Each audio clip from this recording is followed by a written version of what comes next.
Hey, everybody. Steve here, Local Level Podcast. I'm sitting here today with Greg Weissman at Properties. He's a real estate agent, and we're going to talk about some very interesting things today. Hi, Steve. It's a pleasure to have you on. So tell me a little bit about Greg Weissman. Well, I'm 52, and real estate's been my career pretty much since college. So I'm into it almost 30 years. And my bread and butter for much of that time has been residential transactions, helping people buy and sell their homes. Yeah. But in addition to that, what's a little bit unique about my career, perhaps, is that I've done other things in addition to that within the field of real estate.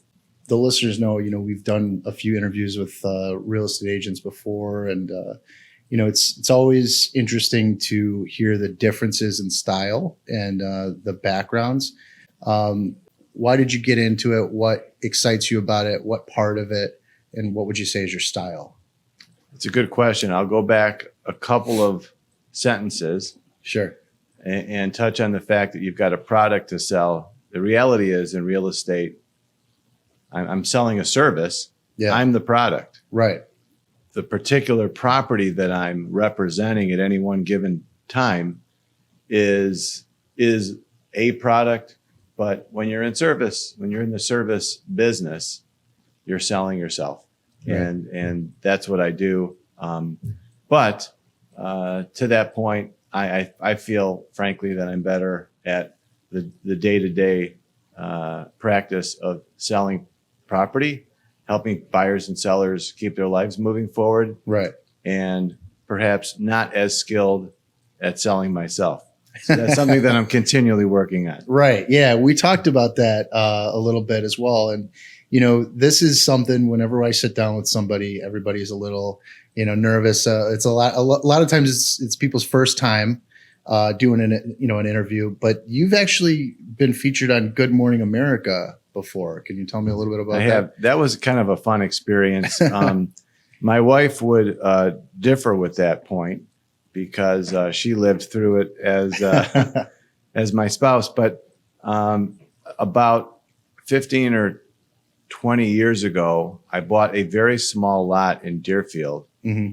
Not because it was gorgeous, but because it was really, really cheap. I bought a lot in Deerfield for $15,000, which even at that time, it was, for all intents and purposes, it's kind of like free. Yeah. So my attitude was, whatever I can build there, I'm going to buy that lot. Yeah. And the goal for me was not to do something unique or crazy. It was just to do a nice legal project, try to make a few dollars and move on. Mm-hmm. And I did discuss with the head of the village building department the idea of getting some relief from the zoning department so that I could build a rectangular house more along the lines of what most people buy and like. And he said, "You're probably not going to get that." So I said, "Okay, fine." And I just didn't pursue it. And I built what the zoning code allowed me to build, which happened to be basically a long, skinny triangle. And as we dug the foundation and as we started building, the community kind of went a little bit nuts. And it was people were questioning, what is it? Is the neighbor building a pool? What's happening? The local newspapers picked it up, and then the radio, and then local TV, and then, everyone was talking about it. My wife was mortified. The open houses, those were a blast. When we had an open house, when it was finally done, I would, put a sign out in front of the door. Then I would drive around a couple of blocks and put a couple more signs out with arrows directing people in. And by the time I would get back, 8 minutes later, there would be like a line of 12 people. Yeah. And then I would open the doors, and I did several of these, and I would have 300-400 people come through in an afternoon. Wow. So it was like a roadside attraction. It was insane. Is it still there? It is, and it's on the market. Oh, wow. It happens to be on the market right now, about the same price as what I sold it for back then. Wow.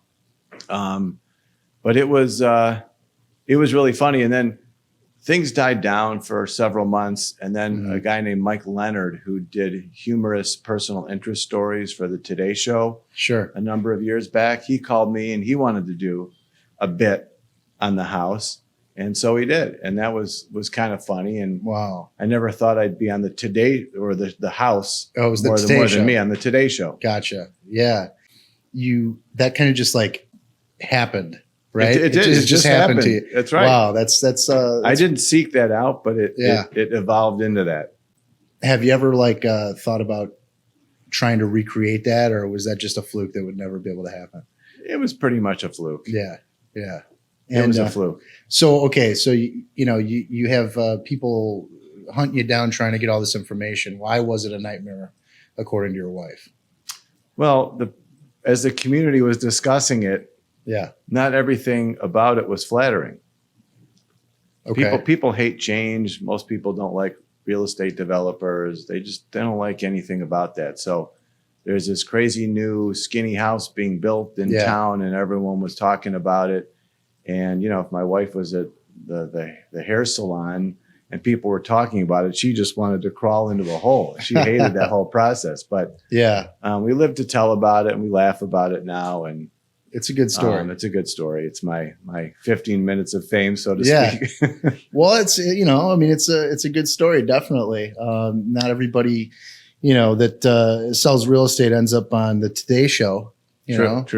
So that was fun. I enjoyed the whole observing how the media kind of picks things up and runs with it. And it's wild how that works. Sort of thing. It was. Yeah. It's like kind of pre-viral videos, right? So it's like the organic just distribution, just grassroots people interested in something. It was. It's wild how that works. It was interesting for me to be a part of that. Yeah.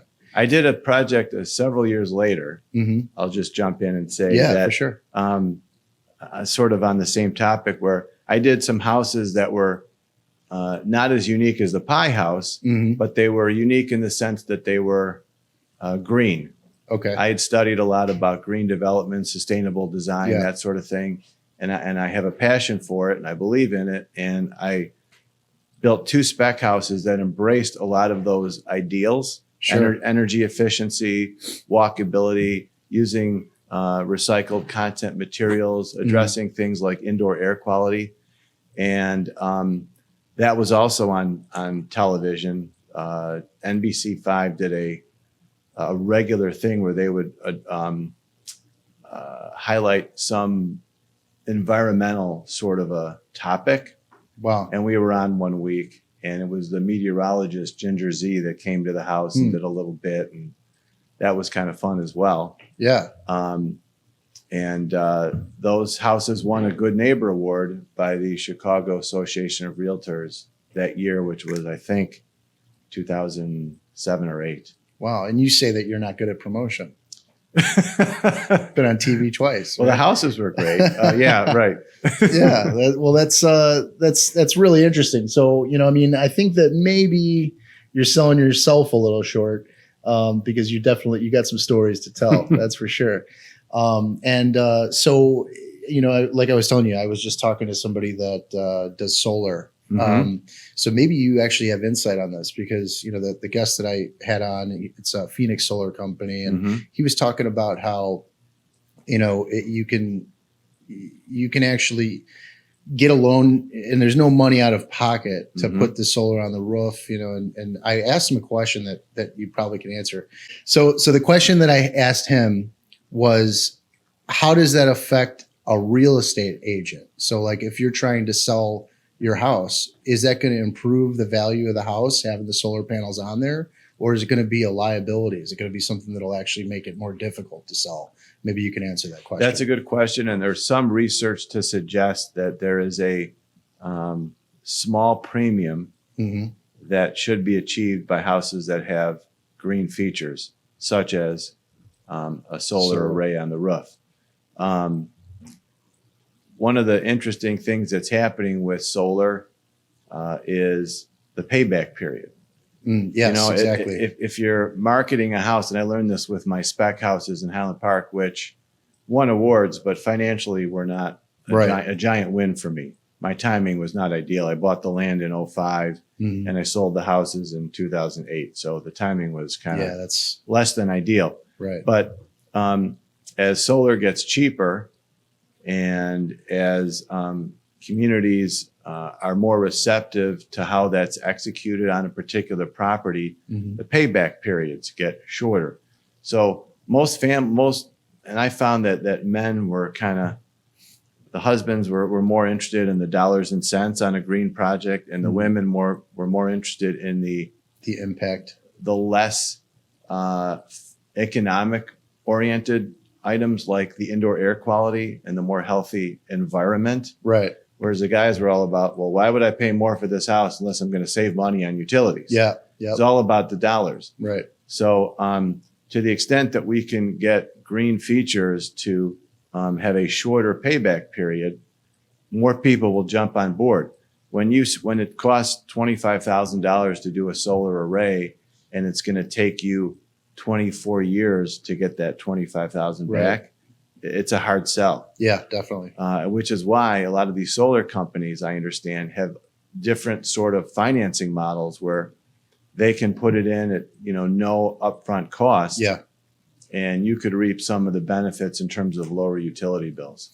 Yeah, it was really interesting how he kind of explained it, because it's kind of like, I guess what we compared it to was buying a car.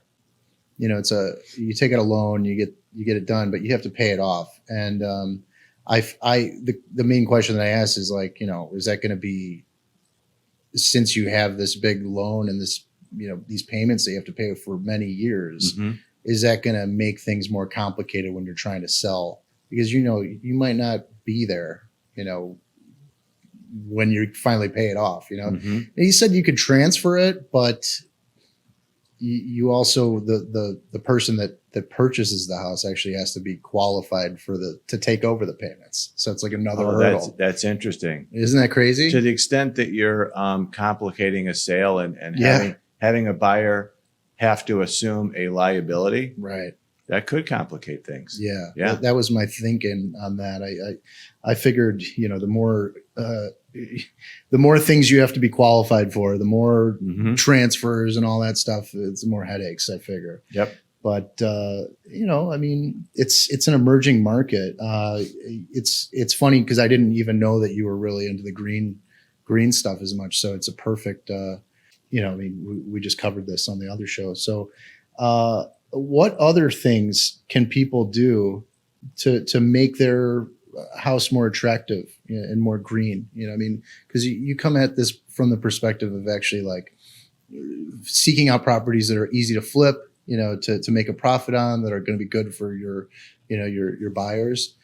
So what are some of the things that a homeowner can do right now to make their house a little bit more effective? That's a good question.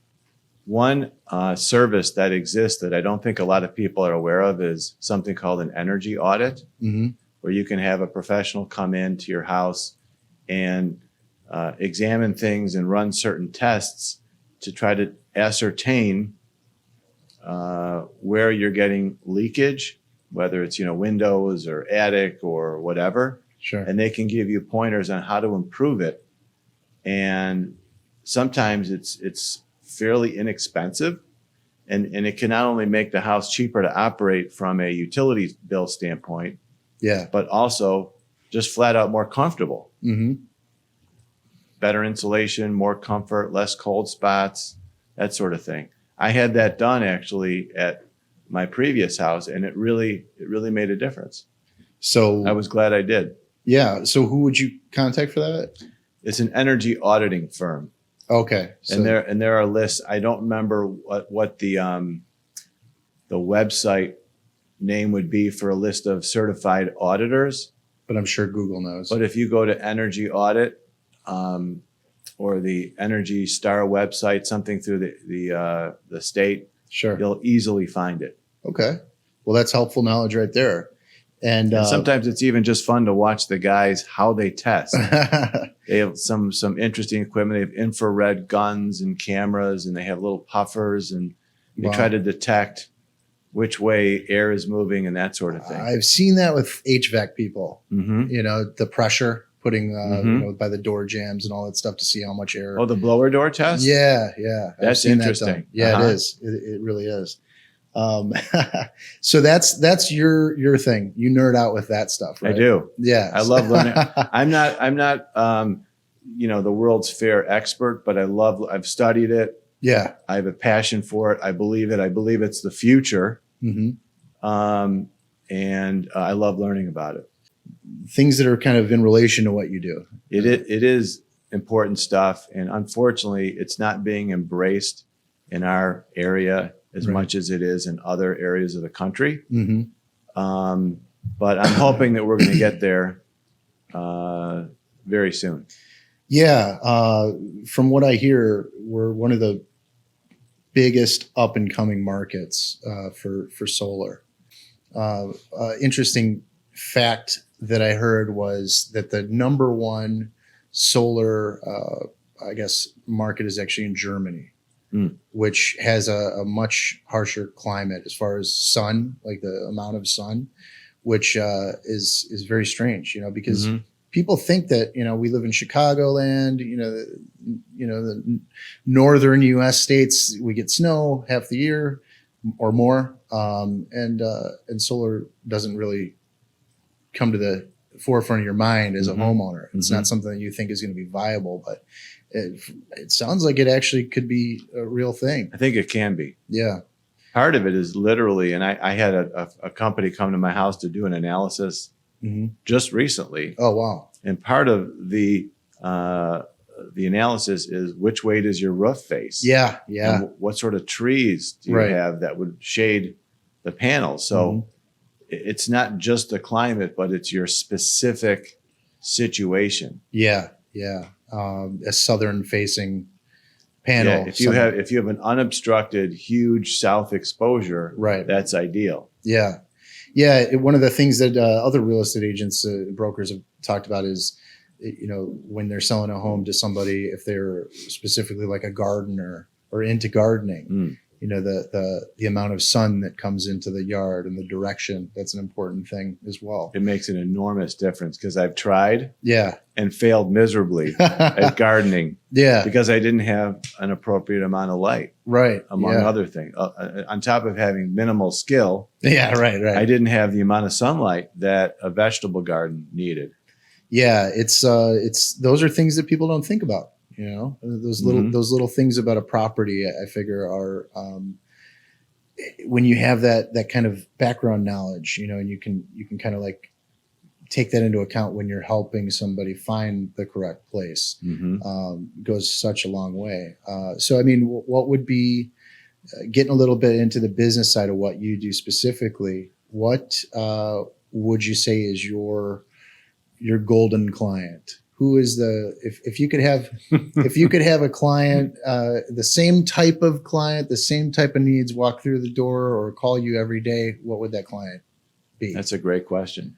Can I table that and come back to it in 2 seconds? Absolutely. On the theme of, it just occurred to me, and I don't have this in my notes, but it occurred to me as we were talking about green development, that as I was studying it, I came across this architect developer guy who I wasn't previously familiar with, who was building these crazy houses in New Mexico. Okay.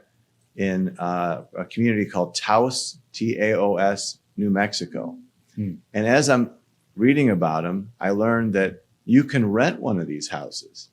So I was able to convince my wife to go with me and rent one. Really?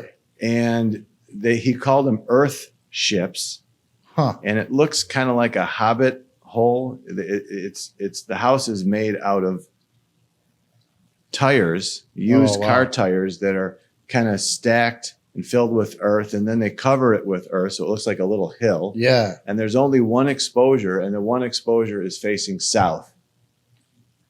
And they have rainwater catchment systems, and they have solar power, and they have gray water filtration systems. Wow. And I was expecting it to be kind of rough. You know, like camping. Yeah. Right. But the houses on the inside, the one that we rented, was gorgeous Wow. and really comfortable. And it was a really memorable, special experience. And out in Taos, New Mexico, where there's not a lot of development, where we were. Is it like desert? Yes. Okay. I would call it desert. There may be a subclimate name for it, but to me it was deserty. Sure. Coming from Chicago, it's a desert. Right. So there's no light pollution where we were. Yeah. So at night, when we looked up into the sky, see the Milky Way and everything. it was spectacular. Wow. Yeah. It was really special and a really memorable experience. And kudos to my wife for going with me. Yeah. Yeah. Yeah. Well, that's an experience. So how long did you stay? I think it was 2 nights. Okay. And so like, could people rent those right now? Or I haven't gone back to the site in a while. I would say probably yes. Mm-hmm. They were just sort of in a holding pattern until they sold a particular home. And the homes were more expensive than I was expecting. They were not cheap. Wow. But they were pretty comfortable and pretty special. And I'll always remember that experience. Yeah. That was fun. Is it completely off grid? Yes. So it's like completely self-contained, like your power, your water, everything. Yes, that's my recollection. Totally off grid. Wow. Yeah. That's it would be scary to try something in a cold climate. Yeah, that's all I have to say about that. So yeah, the desert. But yeah, it can definitely be done. And I mean, these houses have walls that are probably 6 feet thick, so they're really well insulated, mm-hmm. and they would do pretty well, I think, even in a colder climate. Well, in the desert, I mean, there's huge swings. Mm-hmm. The nighttime is very, it could be pretty chilly as well. So yeah, that's really interesting. I mean, it's a really interesting thing because there's so much technology that's already there, and it's not even like new technology. Mm-hmm. Like people have been living off the grid. The grid is a fairly new thing, so there's all this technology, and people think that it's like, it's been around for a long time, mm-hmm. and it can definitely be done. People can live at a high level. So it's mm-hmm. interesting to see kind of how that swings back around, and people are kind of looking for that. But you're already seeing a movement. I'm seeing it, feeling it, hearing it, reading about it, where the desire for really, really large homes is starting to really wane. Yeah, it's even people that can afford it, right? They don't necessarily want it anymore. Why? Yeah, it's as a matter of fact, I had a uncle of mine. He had a huge house out in Naperville. It was a house that he got built, mm-hmm. and it was huge. Mm-hmm. I mean, it was a house where you're like, why, And that was, I think it was probably pre the housing market collapse, Pre-crash. Yeah. So, but just thinking about it, having a smaller house, myself, I mean, paying for just heating or air conditioning for that, mm-hmm. for what, it's mm-hmm. crazy. And then they ended up moving out of there because it didn't make any sense.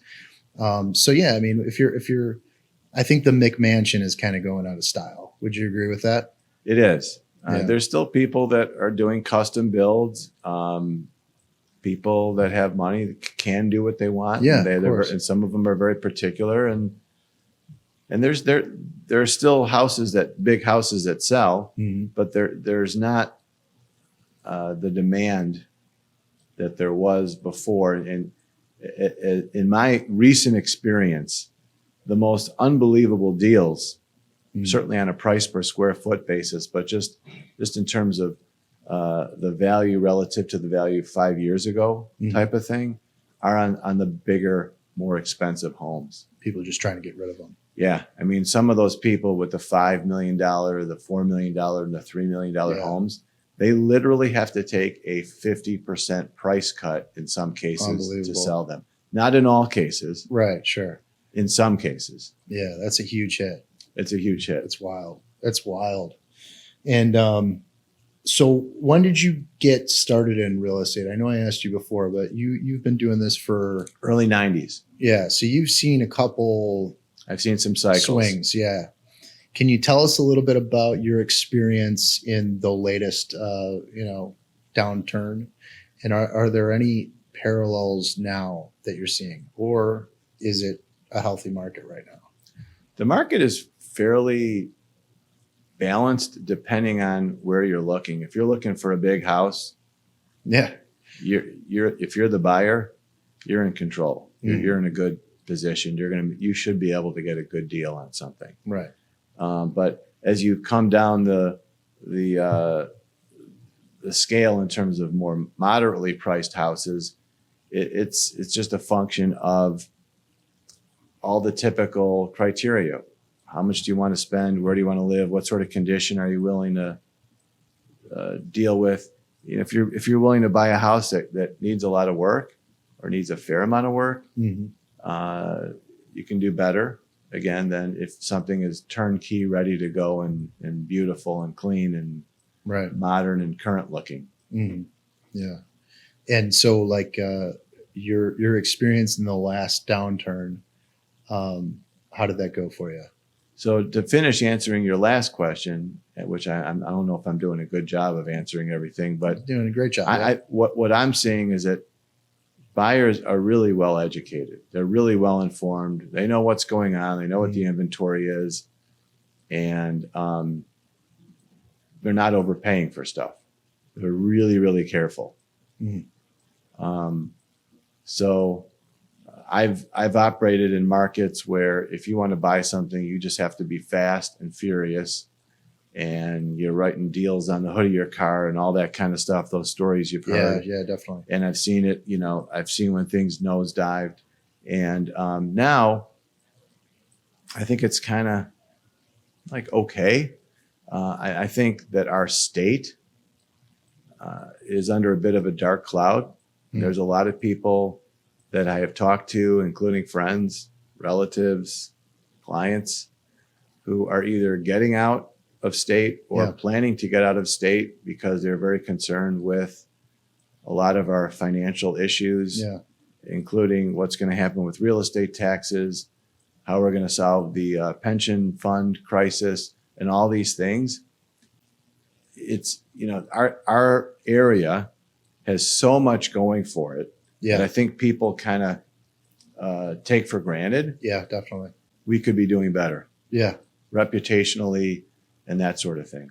Yeah, it's funny you say people moving out. The example that I used, my uncle with the giant house, he moved to Georgia, and loves it. So there's a lot of people that I think we're like one of the leading exoduses. Right? Yes, for big cities. That's my understanding. Yeah, and it's a shame because it is it's there's so much to offer. I think it's just I try to stay away from the politics on the show, but I think a lot of it has to do with that, and so that's unfortunate. But hey, every swing there's always a swing back. So I have to assume that at some point, we're going to solve this financial problem. I don't know if it's going to be in a few years or it's going to take a generation, but I have to assume that we will solve it eventually. We'll see where it goes, right? I'm trying to remain optimistic. Yeah, you got to. What are you going to do? Some people can just pick up and take their business other places. Yeah, I can't. Yeah, I'm here. I'm staying here, and I'm promoting our area. Absolutely, I believe in it. So okay, great segue. So why is our area so great? I can go on for a while. So you could talk about our source of fresh water, our diverse economy, our phenomenal city, our spectacular array of restaurants, our unbelievable museums and attractions. I live in Northbrook, and right around the corner from us, we have a Botanic Gardens, which is spectacular. Beautiful. We have Ravinia Music Festival and things like that, which are world-class amenities, which a lot of other communities don't have. Right. A lot of people also don't think about school system. We have spectacular schools. And in some of these other communities where people are leaving, they don't have it. Yeah. Now, granted, some people are leaving and they're empty nesters and schools are not a factor. Right. But for people for whom schools are a factor, you know, we have that foundational advantage. Mm-hmm. Those are some powerful ones that you named off. Our transportation.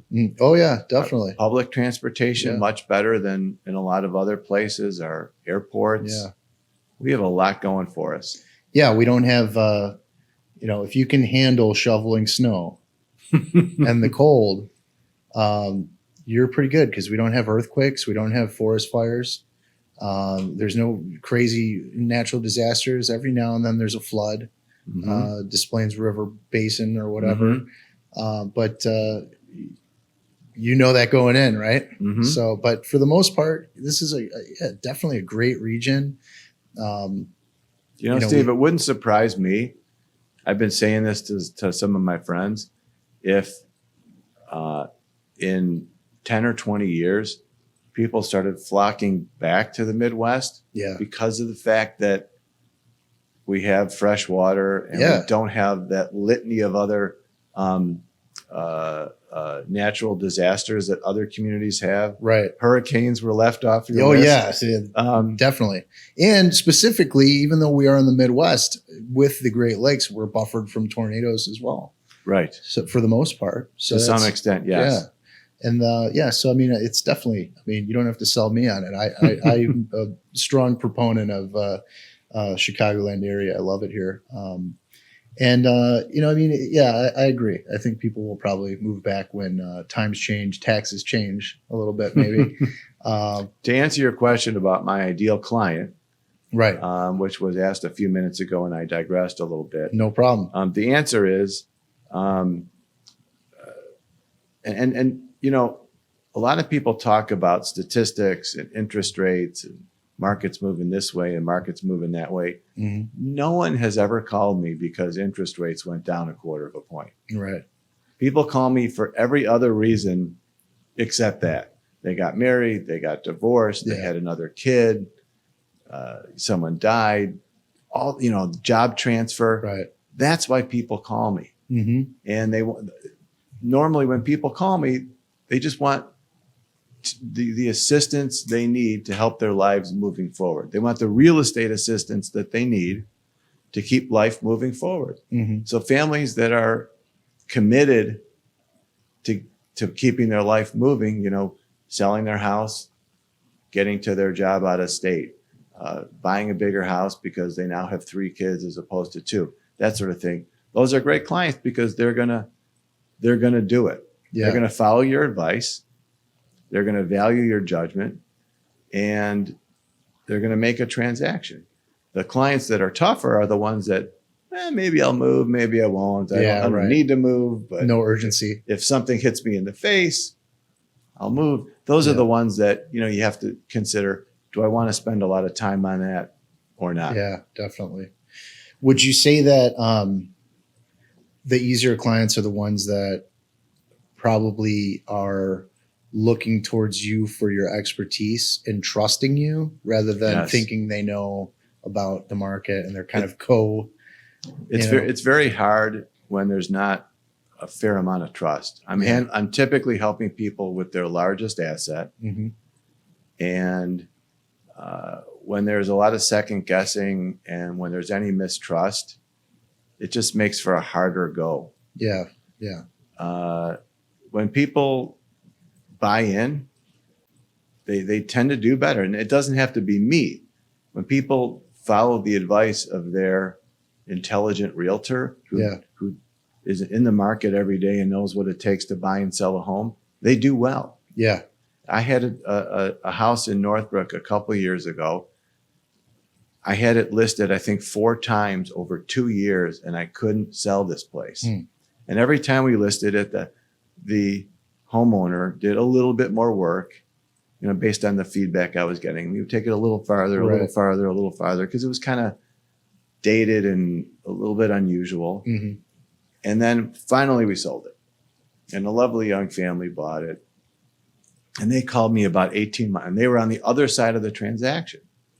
But they called me 18 months later when their job situation changed, and they wanted me to represent them in selling the house. Wow. So I went over there, and they had done a couple of little small things to kind of spruce it up, but it was essentially the same house. Mm-hmm.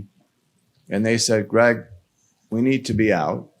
What do we need to do? What do you recommend us to do to be done in, as fast as possible?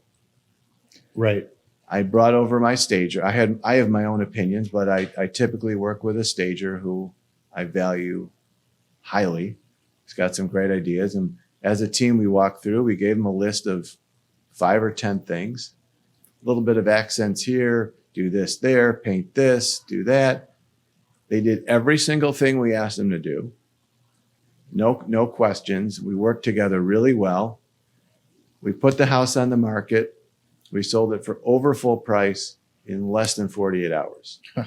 Same house with just, those extra little tweaks that made it present Right. that much better. Yeah. The question. So one of the things that I always think about, and kind of just in my experience dealing with, or working with real estate people, paint goes a long way. But also people don't think a lot of times about doing justifying an expense, maybe like an interior decorator.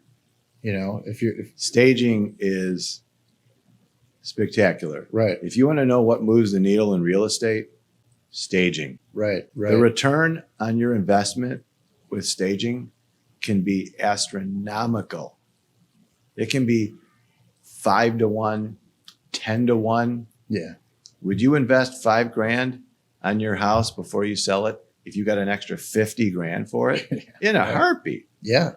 And now we have resources at my company, and other companies have similar things, where you could even do renovation. You can bring a company in to do some renovation work, Mm-hmm. and you could pay for that renovation work at the closing. So you don't even Wow. have to front any money. That's huge. That's huge. That's going to help a lot of people. Yeah. Yeah. And so you offer that particular We service. do. Wow. It's not our company. Right. It's sort of a partner company that Right. we do some work with. And that's going to be a wonderful resource for a lot of people. That is, yes, definitely a game changer. I had a client in the city, and it'll be amusing if he ever watches this podcast, but he was living in a 1-bedroom apartment with a wife and a child, Wow. 800 square feet. I couldn't believe it. But he was, sort of gearing up, I guess, to move at some point. Yeah. And he called me in. I looked at his place, and, as tactfully as I could, I said, it would really behoove you if we did a fair amount of stuff here. And he was all in. He wanted to get the best dollar he could for his place, and he understood that it just didn't present well. Yeah. He literally moved his entire family to his parents' house, and we cleaned, decluttered, painted, staged, you name it. Yeah. And he was out of town part of that time. He came back and he went, "Oh my God, Greg, this Doesn't place want to looks move. unbelievable." Yeah. He did want to move, but it really transformed the place. It was spectacular, and he did well on the sale, which enabled him to buy, the type of house he wanted to buy in the suburbs. And it was just a win-win. Everyone did well. Yeah. Well, yeah. I mean, it's, preparation, presentation goes a long way, like you say, in almost everything. And That's one of the things we try to encourage clients to do nowadays. Call us early. Yeah. Don't call us a week before you want to list. Call me 6 months ahead of time, and let's plan out Right. what we're going to do so that we hit the ground running on day one when we do list it, Right. and we nail it. Because the first 2 weeks are really critical with selling a house. That's when you get the most eyeballs, the most traffic, Right. the most showings. So the best case scenario is to blow it out in the first week or two, rather than, you don't want to be on the market 90 days later. Right. So your interest is finding that hidden gem, the diamond in the rough, something that has a lot of potential that people don't realize. which equals a lot of dollars for somebody if they're, fixer uppers and flippers. What would you say is the method to that madness? How do you approach that type of situation? That's a good question. I started in the city in the 90s. Yeah. And the market was really cranking at that point. It was easy for me to spot a building that was not at its highest and best use. Mm-hmm. So, for example, one of my favorite transactions was I found a church, an old church building that was being marketed. And I brought that to a developer who bought that, converted it into 13 or 14 condo units. Wow.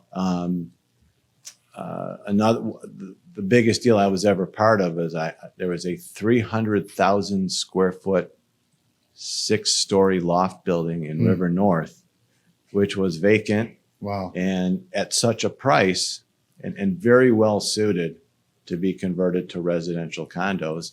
Brought that That's to the huge. same developer. Yeah. And he converted that to 160 loft condo units. And I think he did very well. Yeah. with Well, it. that's a hot place, especially you said that was in the 90s. That was in the 90s. Yeah. Wow. Wow. Yeah. So sometimes, and it could be anything. It could be a house. It could be a piece of land. I don't know that there's a formula per se. You just have to kind of have a good feel for the market Mm-hmm. to ascertain whether you have to know a little bit about, it helps to know a little bit about construction costs. Yeah. You just have to understand if this property with this amount of construction is going to be worth more than what you have into it. Right. It's not super complicated. I think it takes a little bit of practice. Sure. Of course. I've had a lot of people call me, if I say, yeah, I'm always looking, and I have clients always looking for value add deals. Yeah. I'll have agents call me and I'll say, how about this? And I say, okay, well, what are you thinking? And I'll say, well, if you buy it for this and you put this into it, you can get this much on the way out. And I go, why would anyone do that for $20,000 gross? By the time you pay commissions and blah, blah, blah, blah, you're already underwater. Because they don't realize that you have to build in a certain amount of margin. Mm-hmm. Not everyone gets it. Most realtors, I think, have some level of savvy and can spot a value add opportunity. Mm-hmm. One of the things that's changed recently with that is that since the market is totally flat and even going down in the higher brackets, you have to be really, really careful if you do a value add deal. I was going to say, it's a very unforgiving environment.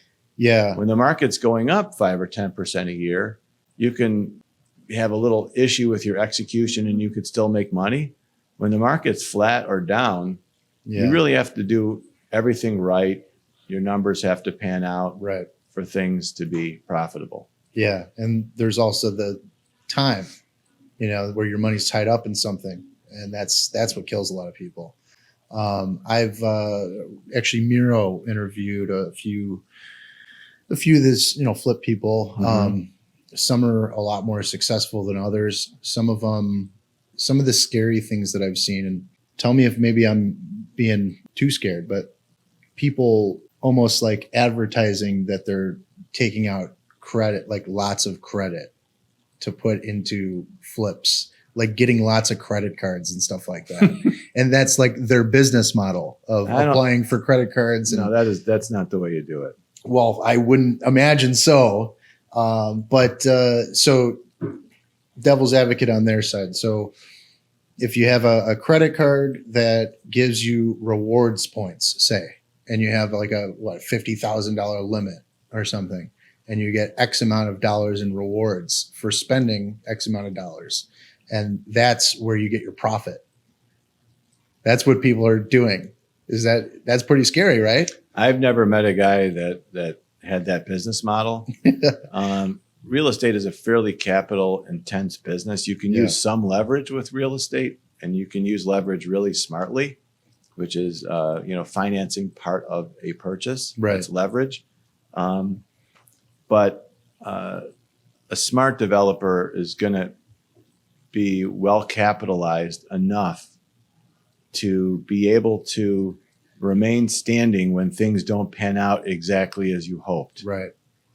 I was recently representing a guy who was going to do 2 spec houses in Highland Park, an experienced developer who I respect. Mm-hmm. And he decided, I'm going to do one at a time. I'm not going to do 2 at the same time. I'm going to do one. And then when that's under contract, I'm going to do the other one. Mm-hmm. And it proved to be a very smart move because the first one didn't pan out as we both hoped. Mm-hmm. And, he wasn't over leveraged out over his skis and in bad shape. He was able to withstand what happened and Sure. to keep moving forward and to build the second house when he had a buyer on board. Yeah, it's a risky business in some senses. I think that Totally. I think there's a lot of people that underestimate how risky it can be.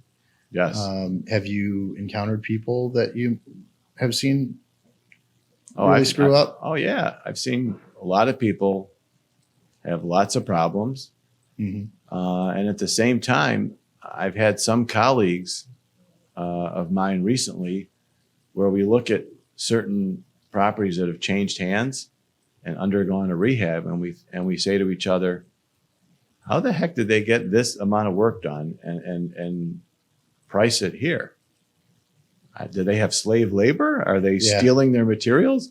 So there are some people that are operating in this market with somehow some sort of lower overhead for labor or materials or both.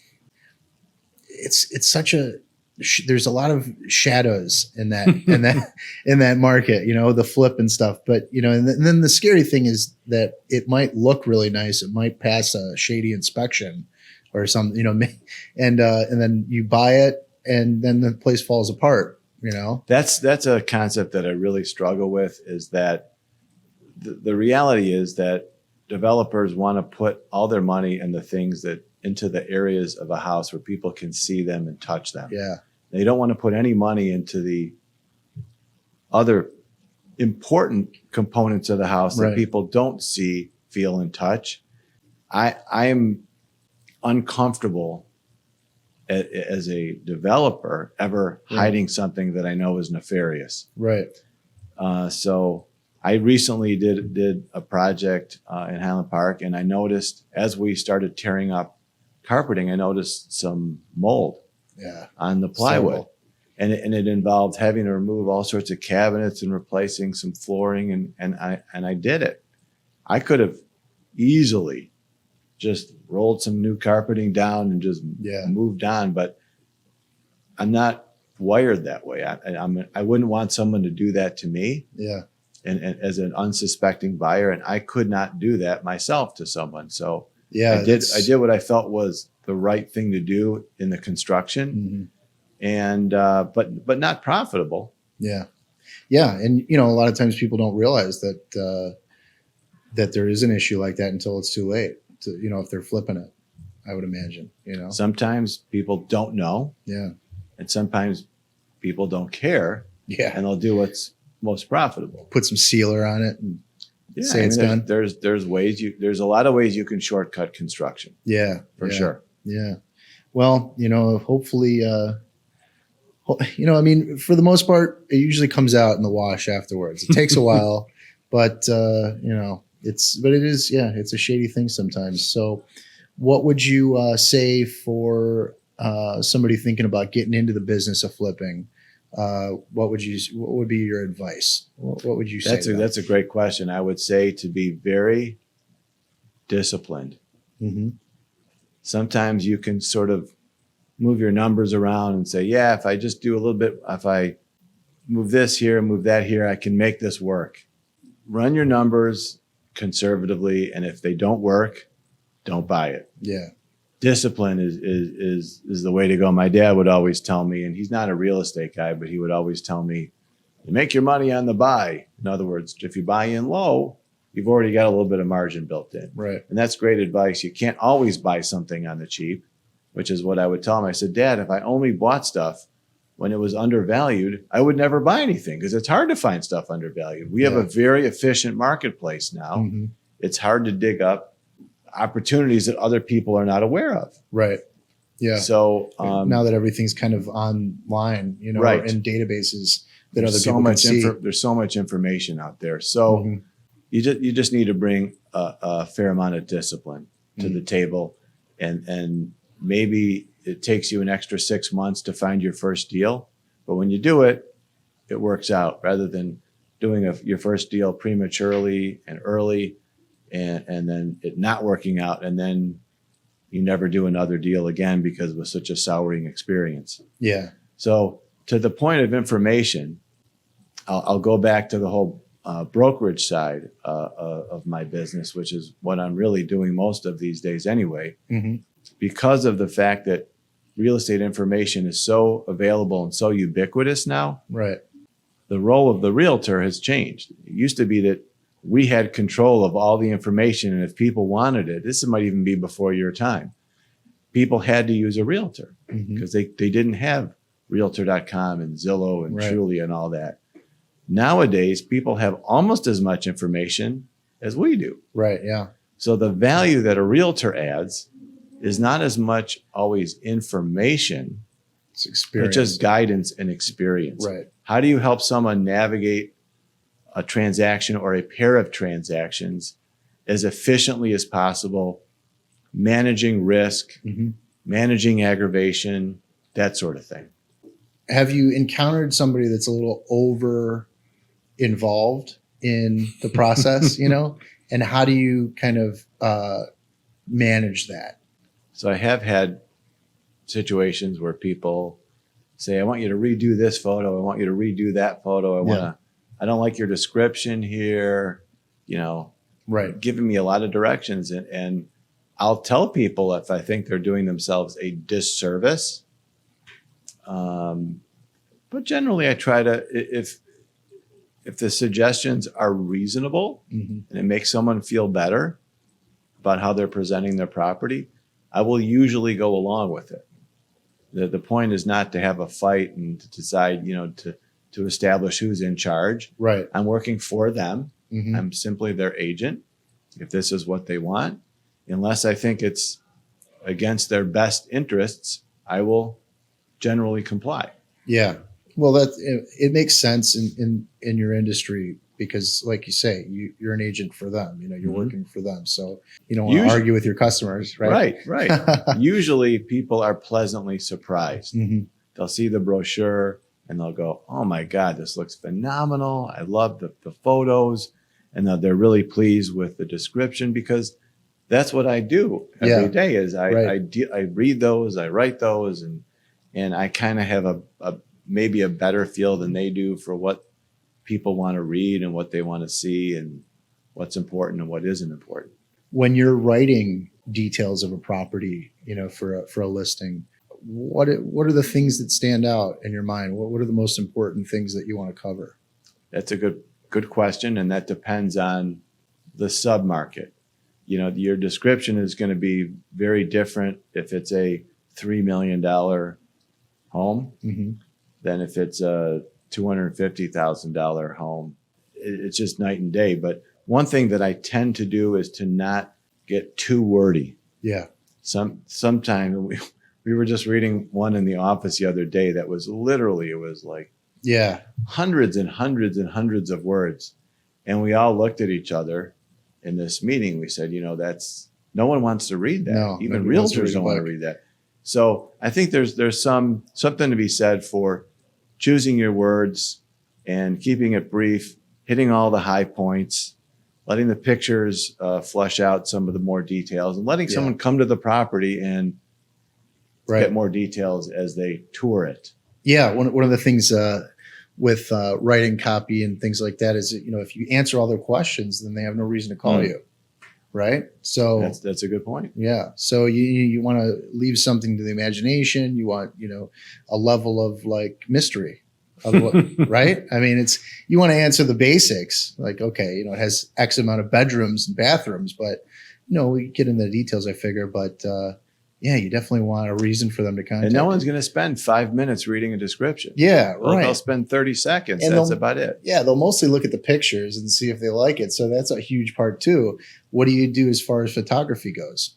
Well, imagery is rule number one for real estate marketing these Yeah. days. If you're not doing professional, gorgeous, beautiful photographs, then it's malpractice, frankly. I mean, Yeah, literally. Right. Yeah, and it's you still see it occasionally where people do their own self photos. Yeah, they get a finger over the lens. or they you see them in the mirror with the camera in the bathroom. I mean, you see it occasionally, but photography is really critical, and it's got to be the lighting's got to be right, and everything, and that's what brings people to the door. That the first showing is the online showing.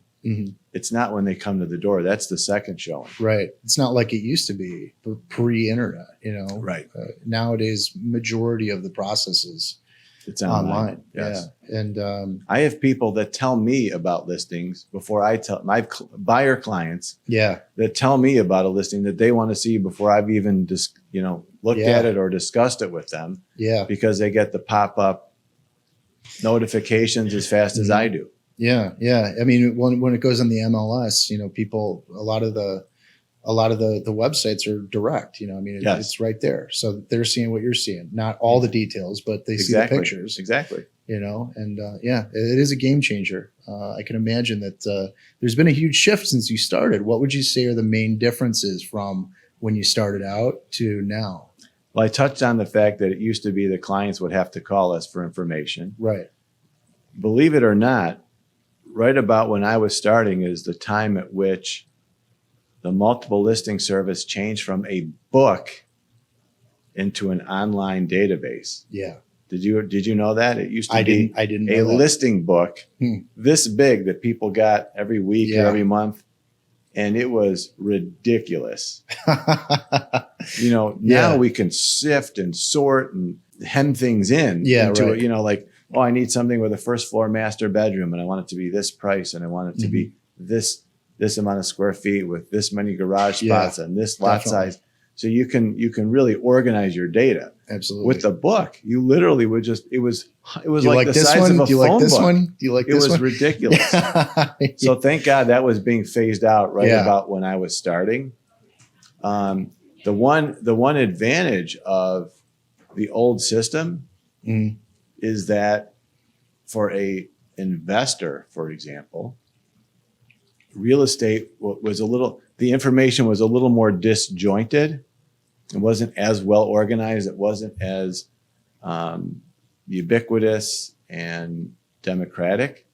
So you could occasionally pick off a deal that other people didn't know about just because they didn't open that section of the book or they didn't see that ad in the paper. Right. There was more mystery to it. More, you have to do more due diligence when it's like you got to flip through a book, right? Rather than have the computer do it. I loved it. When I started, there used to be pages and pages of little tiny classified real estate ads in the newspaper, in the Trib. Yeah. And I used to circle them and drive around for hours and find interesting opportunities. And the fact that the real estate section died as a result, I believe, of Craigslist, the fact that the classified section of the paper, the paper died because of Craigslist, kind of stopped that whole thing. Yeah, but it was very different. That was a big part of the market way back 30 plus years ago. Classifieds. Yeah, definitely. Yeah, no, I remember that's something that's really changed. Yeah, definitely. And then the market cycles where, sometimes it's a buyer's market, sometimes it's a seller's market. Land has really gone up and down in value. It used to be any decent piece of land, developers would be buying it to build something. And now there's lots of land that's available and there's not that many people clamoring to build because it's not such a slam dunk anymore. It's very interesting. One of the things that I wanted to ask you, and I asked a couple other guests as well, the way that we've been moving, it's nothing new that we have computers. Computers are not the new thing now, so that has shifted. But inevitably there's going to be another shift, and there's going to be things that are going to change in the market. Are there any things that you're seeing now that you think, prediction wise, do you think that there's going to be any major shift in the next 10, 15 years, technology wise, or the way things are done?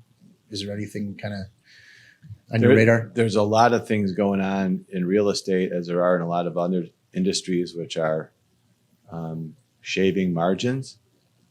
I'm part of a full service real estate organization. Yeah. But there are limited service real estate organizations and technology based real estate companies that are growing and starting. And there is some concern about the business model for the full service realtor. And, specifically AI, AI kind of taking a lot of the human part out of it, with the amount of information that there is now online, like you were saying before, the ability to kind of check your boxes and plug in exactly what you want. Mm-hmm. Do you think that there's something that the human has that can never be replaced, or what? What do you think? That's a good. I would say yes. If I were moving to a different state, mm-hmm. and I was planning on buying a house, and I think this is the best testament to my industry that I can make, because I've been in it for 30 years. If I was moving to California and I was going to buy a house, the first thing I would do would be to find a realtor that I trust. That knows the neighborhood. Yes. Right. Because they're going to, I don't know how AI can possibly synthesize what a realtor has learned, over 25 years of practice and translate that to another human being. I don't know how it could happen. Yeah. I don't know that I would trust it. That's the big thing. Do you trust the results? Because, and this goes into another question that I had, with technology and the way people buy online nowadays, it's a lot different. You used to meet somebody and shake their hand. That doesn't happen as much. How have the buyers changed? How have the sellers changed since you got into the business? Would you say that it's an easier process dealing with them because they're already there almost? Or is it more difficult because of something that I'm not aware of? I don't think clients have changed that much. No? I really don't. Same concerns, same needs? Yes. Wow. I think if I'm understanding the question, I don't think that I have seen a discernible difference in how clients behave. Wow. So it's pretty much about the necessity of they need to find a place to live, and they have something going on in life, and they need somebody that has expertise as well. Yeah, the big change is the information. They have a lot of the information, and some clients are more active searching it than others. Yeah, some clients are more interactive, but other than the change in the amount of information available to the client, the rest of the process is very much the same. Entirely the same. Wow. What have you heard? Well, I don't know if it's so much of what I've heard. I feel that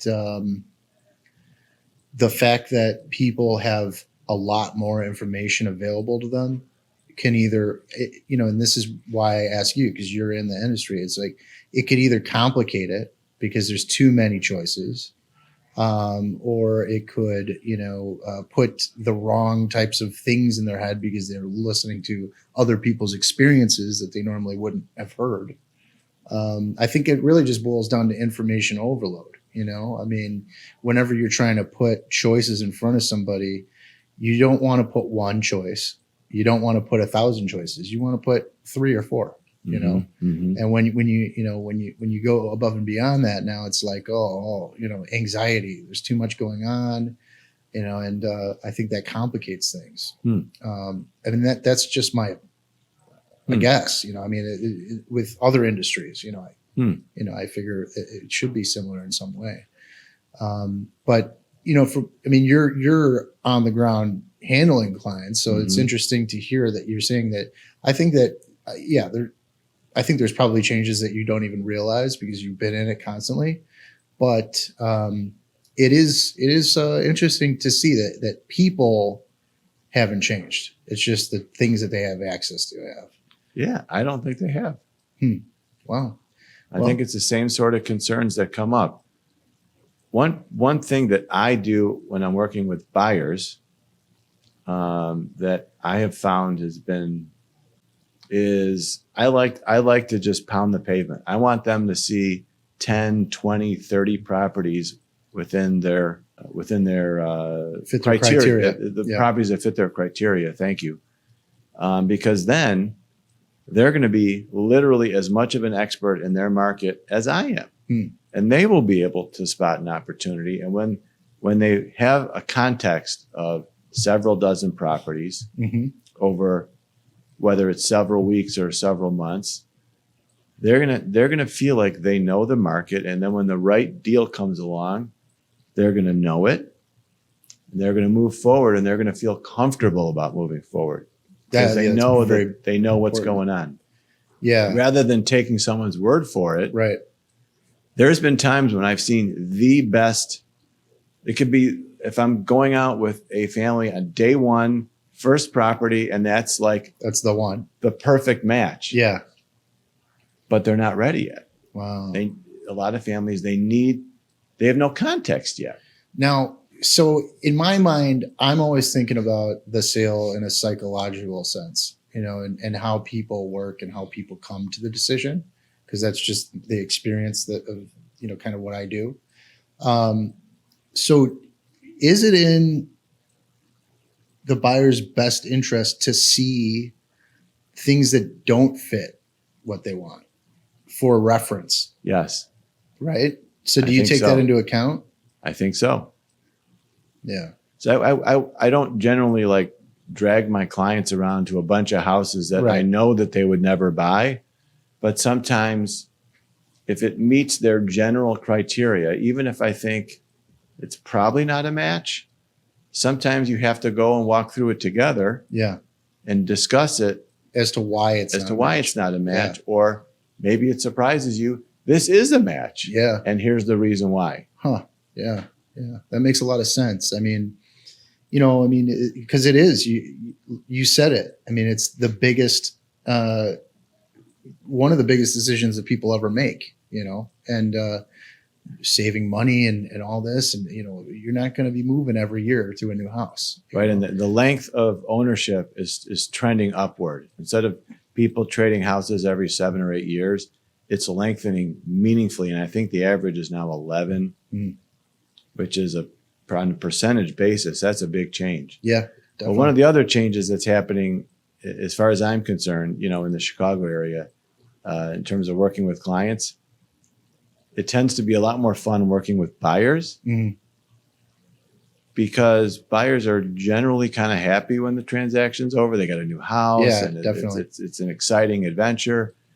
And with sellers, many, if not most, are not making the kind of money that they were hoping to make. Right. Some are even taking a loss to sell their house. Yeah. And that's just not fun. No. So it's just, you're helping them accomplish something, but it sure ain't fun. Yeah. Whereas on the buyer side, there's a little excitement at the end. Yeah. So that's one thing that's changed.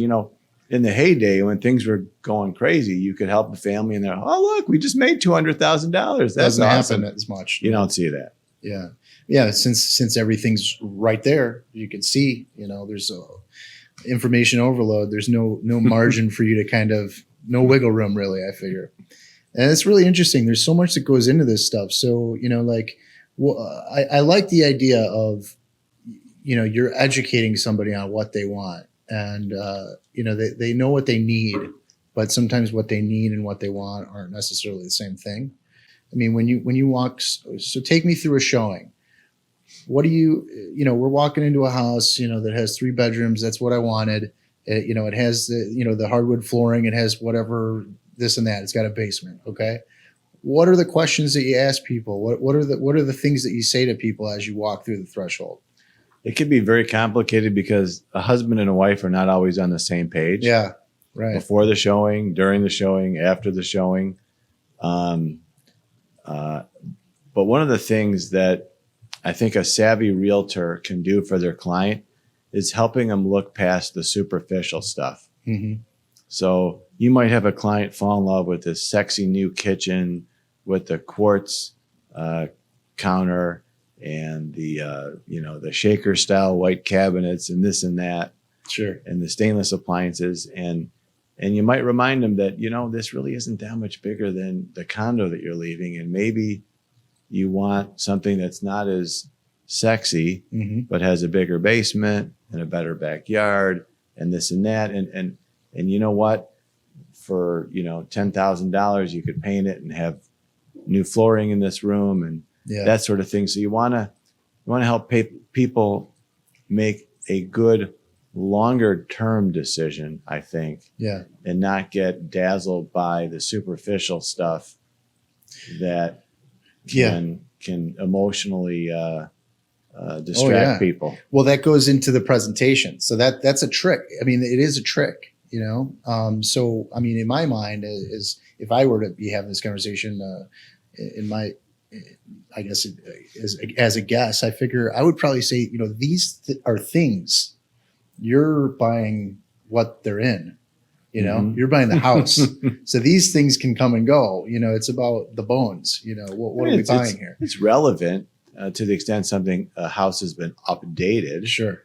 Some people don't want to tackle a renovation project, mm-hmm. but you just want to put everything in a context and evaluate what might be the best 10-year plan for them if that's what they're looking for, mm-hmm. in terms of space, bedroom count, proximity to schools, and things like that. And just think about the implications of everything before they just get dazzled by a new kitchen. Yeah. And hey, I mean, more power to the seller by having that new kitchen in there, I mean, so when you actually are talking to a buyer, do you bring up the potential for renovation? Do you bring that up and say, Yeah, since that's sort of something that I've always looked for, value add, and a value add opportunity can also be for a user, right? Someone that's going to use the house and maybe, fix it up over time. Yeah. So I love to walk through houses and point out the potential that a place has, right, with a couple of key moves. Mm-hmm. Yeah, it makes perfect sense. I mean, that's drawing from your own experience, really, exactly. At the highest level. Exactly. That's what sets you apart, because there's a million real estate people. There certainly are. There's no shortage of realtors. Yeah, yeah, and so you got to have something that sets you apart, and I think that's your thing there. Getting back to you, and a little bit outside of the real estate thing, you said that promotion was not your strong suit for yourself.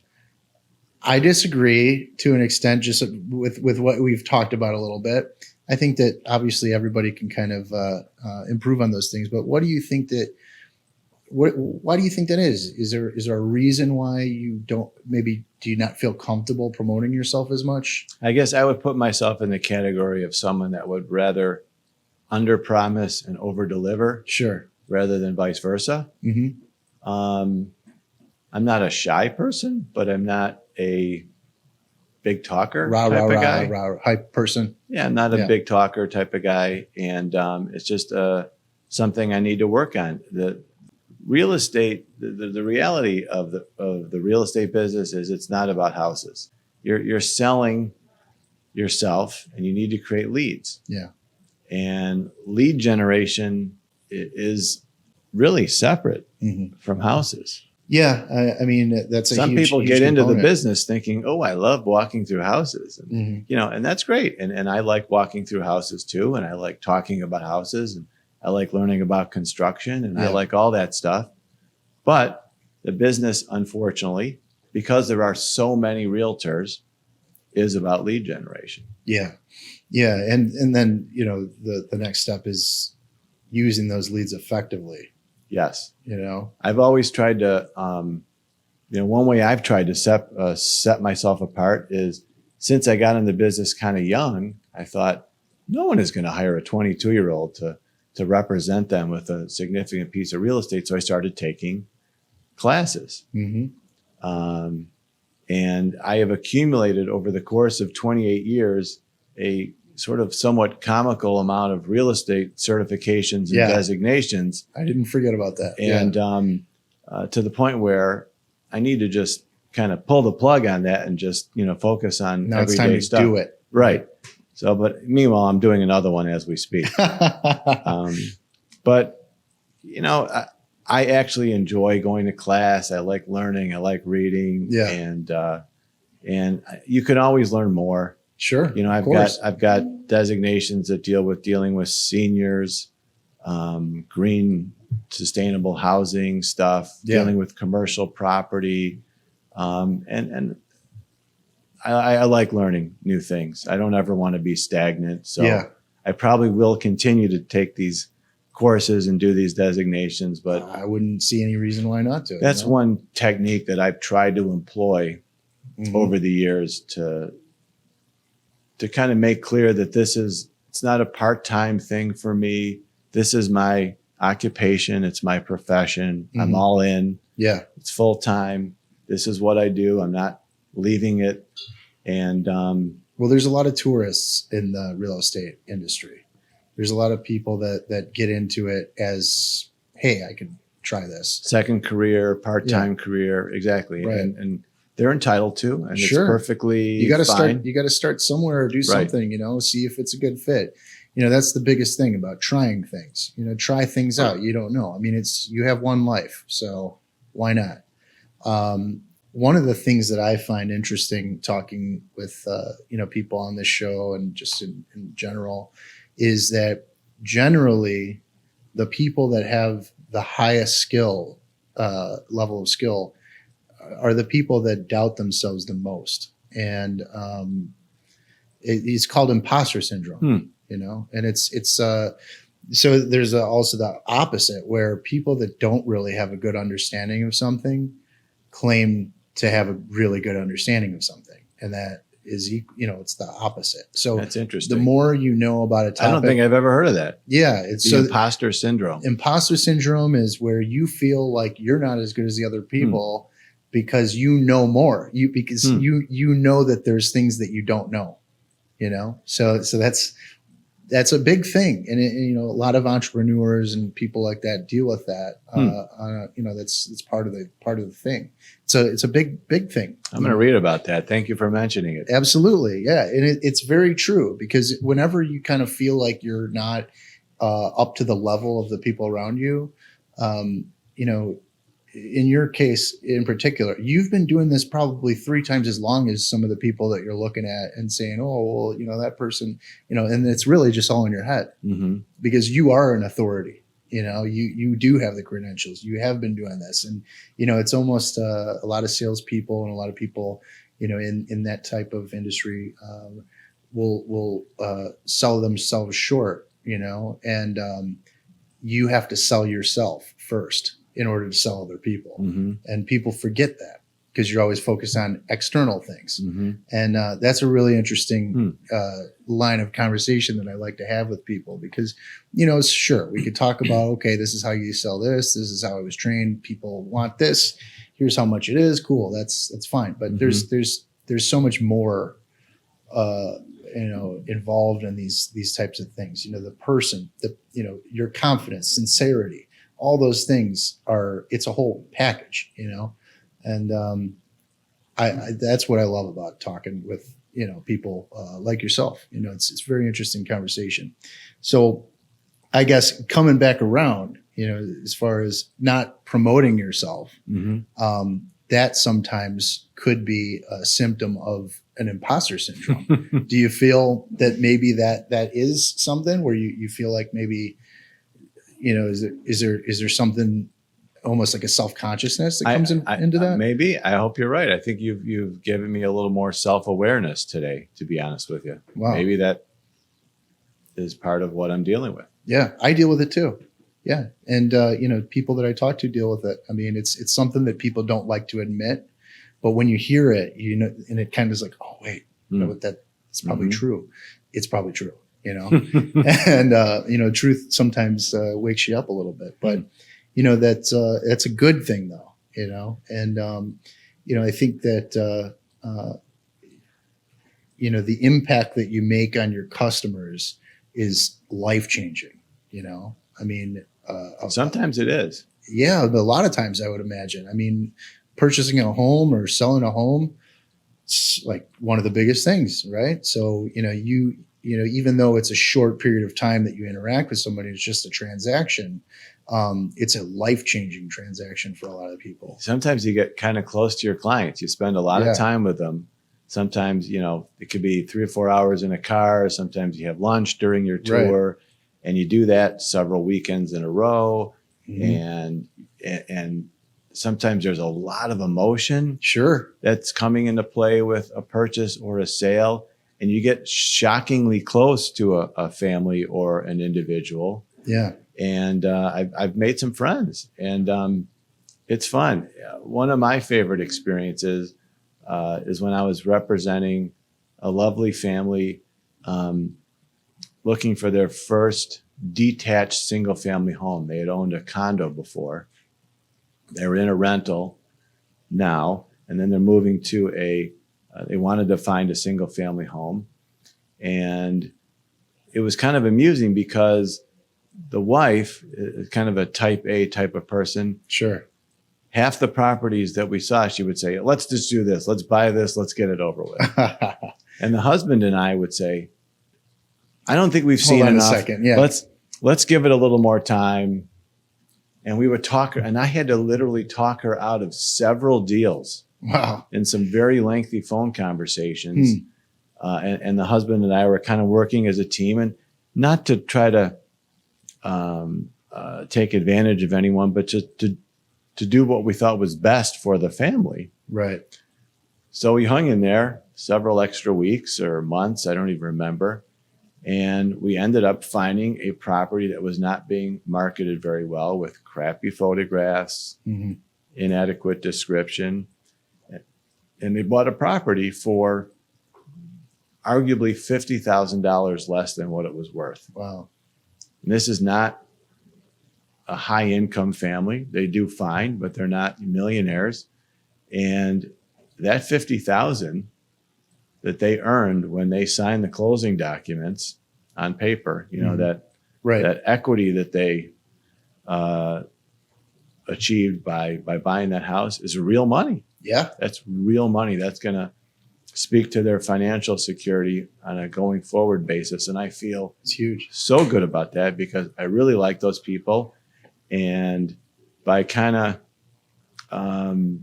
withstand, by just exercising some patience and doing what we felt was right. Yeah. You let the process work.